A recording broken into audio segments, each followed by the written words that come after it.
ఈరోజు ఎల్లవేపేట మండల కేంద్రంలో ఈ యొక్క యువజన విద్యార్థి విభాగం ఆధ్వర్యంలో ప్రెస్ మీట్ నిర్వహించడం జరిగింది.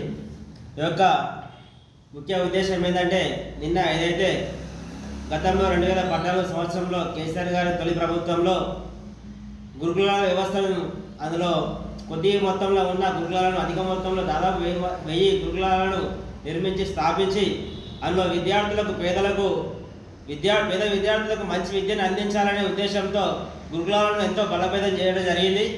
ఆ యొక్క గురుకులలో చదివే పేద విద్యార్థులకు నాణ్యమైన విద్యను అందించాలని, నాణ్యమైన వసతులు కల్పించాలని గతంలో ప్రభుత్వం ఎన్నో వేల కోట్ల ఖర్చును భరించి ప్రతి విద్యార్థిని కూడా మంచి విద్యార్థులుగా నాణ్యత విద్యను అందించడం జరిగింది. ఈ యొక్క మార్పులో భాగంగా ఏదైతే ఈ యొక్క 2024 సంవత్సరంలో ఈ యొక్క మార్పులో భాగంగా రేవంత్ రెడ్డి ప్రభుత్వం వచ్చిన తర్వాత ఆ యొక్క విద్యార్థులకు ఆ యొక్క విద్య మంత్రి లేడు, అటువంటి విద్యను ఆగమాగం చేయడం జరుగుతుంది. ఈ యొక్క విద్యాశాఖ మంత్రి లేకపోవడం వల్ల విద్యార్థుల బతుకులు ఆగమవుతున్నాయి. ఎందుకంటే గతంలో ఇలా విద్యార్థులకు సరైన వసతులు లేక ఆ యొక్క విద్యార్థులకు పాములు కుడుతున్నాయి, తేళ్లు కుడుతున్నాయి, వాళ్ళకు నాణ్యమైన భోజనాలు కూడా కరెక్ట్ అందించడం లేదు. ఈ గురుకుల వ్యవస్థలో విద్యార్థులకు విద్యను అందించే విద్యార్థులను గెస్ట్ ఫ్యాకల్టీని అధ్యాపకులను తొలగించి దాదాపు 6000 మంది అధ్యాపకులను తొలగించడం ఎంతవరకు చర్య ఇది మీరు జ్ఞాపకం చేసుకోవాలి.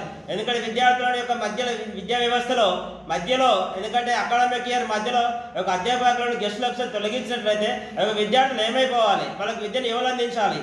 ఎందుకంటే ఇక్కడైనా ఈ యొక్క విద్యాశాఖను నిర్మించి వసతులు కల్పించి వాళ్ళకి నాణ్యమైన విద్యను అందించాలని ఇక్కడైనా ఈ యొక్క ముఖ్యమంత్రి గారు ఆ విద్యాశాఖ మంత్రి నిర్మించాలని కోరుకుంటున్నాం. ఎందుకంటే లేని పక్షంలో విద్యార్థుల పక్షాన మేమందరం కూడా విద్యార్థుల నాయకుల మందిరం కొట్టాలని జరుగుతుంది. ఎందుకంటే గతంలో కేసీఆర్ గారు ఉన్నప్పుడు అన్ని రకాలుగా వసతులు కానీ విద్య కానీ అన్ని రకాలుగా విద్యను అందించాడు. మేమైతే అనుకుంటున్నాం మార్పులో భాగంగా విద్యార్థులను ఆగం చేస్తున్న ముఖ్యమంత్రి ఈ యొక్క విద్యాశాఖలోని ఈ యొక్క ప్రభుత్వం ఈ యొక్క గుణపాఠం తప్పదు. ప్రజలు తిరగబడతారు, విద్యార్థులు తిరగబడతాడు. అనేక గురుకులాలలో కూడా విద్యార్థులు తిరగబడుతున్నారు. మన గతంలో మా యొక్క మాజీ మంత్రి వర్యులు హరీష్ రావు గారు వెళ్ళి సందర్శించిన వెంటనే ఒక అధ్యాపకులను తొలగించండి. ప్రతిదీ కూడా ప్రతిపక్షము ప్రశ్నించినప్పుడే ఒక ప్రభుత్వానికి మేలుకొల్పు జరుగుతుంది తప్ప వాళ్ళకు ఇంకిత ప్రభుత్వాన్ని పాలించే ఆ యొక్క చేతకంతనం వల్లనే ఇలాంటి సంఘటన జరుగుతుంది. ఇప్పటికైనా ఆ ప్రభుత్వం గుర్తించుకొని ఆ గెస్ట్ ఫ్యాకల్టీని వెంటనే వారికి విద్యార్థులకు మంచి విద్యను అందించాలని ఈ యొక్క ఎల్లవేపేట మండల విద్యార్థి ఈ నాయకుల పక్షాన డిమాండ్ చేయడం జరుగుతుంది.